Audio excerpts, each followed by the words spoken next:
more berry man. Alright, we are back at it again today in the garage. And we're going to assemble my neighbor's Walbro LMK carburetor. Get this thing back together. Now that he's seen what it looks like on the bench apart and all clean, I'm going to slap this thing back together so I can get it off my bench. And he can get it back on his mower. This thing's hogging my space. Alright. I got the wife's fresh white linens here on the workbench today. Don't tell her. Stole these out of the linen closet. This provides a nice background for you guys. Alright. Gonna get started with this thing. You don't have to do this in the particular order that I'm gonna do it. I'm just gonna put the thing back together however I see fit in terms of the order of how I'm doing things. So okay, first thing I'll probably do is go ahead and reinstall this air screw or fuel screw, whatever you like to call it. Now I counted when I unscrewed this that it was 6.5 turns. Oops, wrong one. It was 6.5 turns out. So I probably should have screwed it all the way in and bottomed it out and then counted it, but hell with it. We're here. So I'll go ahead and start counting right where it catches, which is about right here. So I'm going to count 6.5 turns.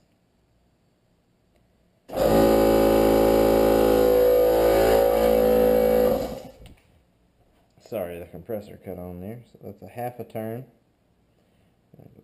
1 turn. 1.5, 1.5, sorry. 2, 2.5, 3, 3.5, 4, 4.5, 5, 5.5, 6, 6.5. So that should be good enough for a starting point.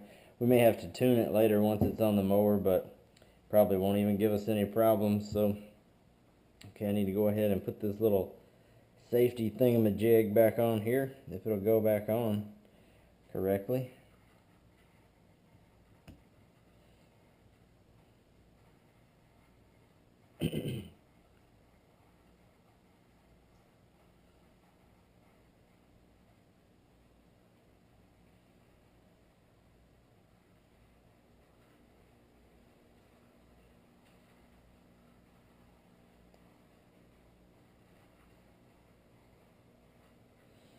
Okay, there's that. A little end cap on there. It's like a safety to keep you from being able to turn it too far one way or another. Anyway, that's on. So we're good to go there. We'll go ahead and install the choke blade and the this thing, the thing that the choke blade goes into. Haha.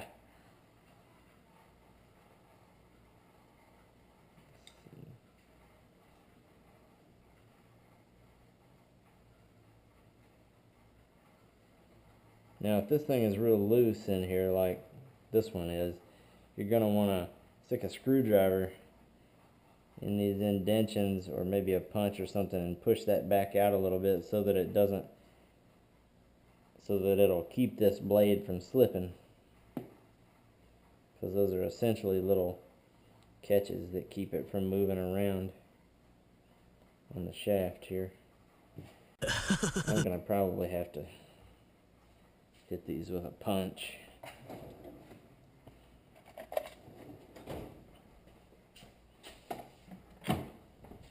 Got my little pecker.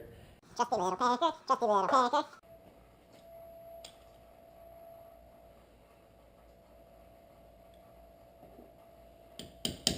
I wouldn't hit this thing too hard, just tap it a couple times and check it to see if it's popping out. That one is. So this one's a little bit more, so I'm gonna tap this one just a hair more too.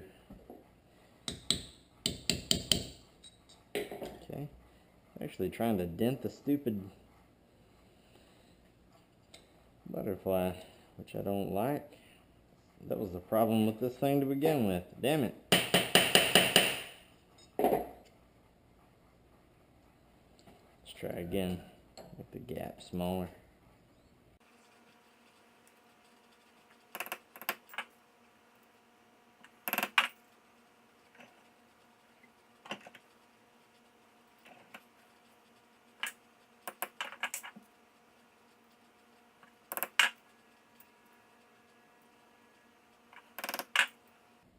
Okay, that feels pretty good now.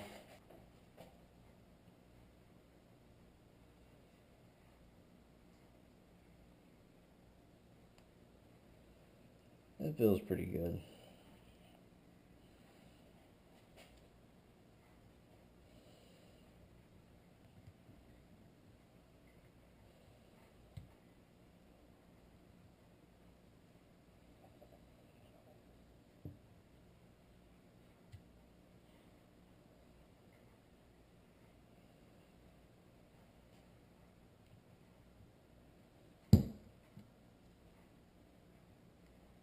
Ah, shit. Wrong way.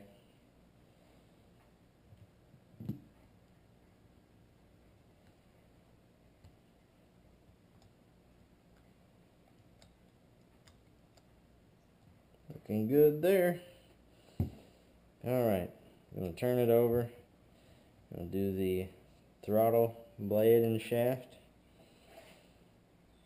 Don't lose these two little screws when you take this carburetor apart, because you're going to need those. You got to put this back together. Very critical. Now this shaft doesn't have a spring on it like the other one did.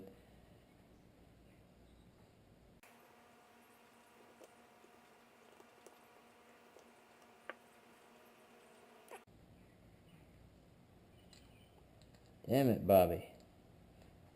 I'll tell you what, can't even get this screw in the hole. You get a bigger screwdriver, this shit ain't working.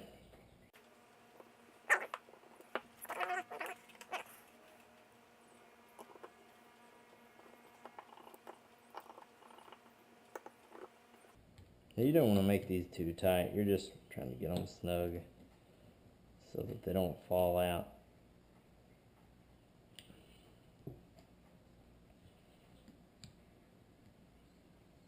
Okay, now that you've got that done, should be able to go ahead and install the float. Man, this carburetor is so simple and so quick to put back together. Alright, here's the needle. Looks like it's in pretty good shape. So what you're going to want to do is take this float right here, take the top of the needle, and you're going to put it in here and slide it in this ridge where it'll hang by itself. And you're going to want to turn this around where it'll sit in there just like that. And you're going to want to take this pin and slide it through.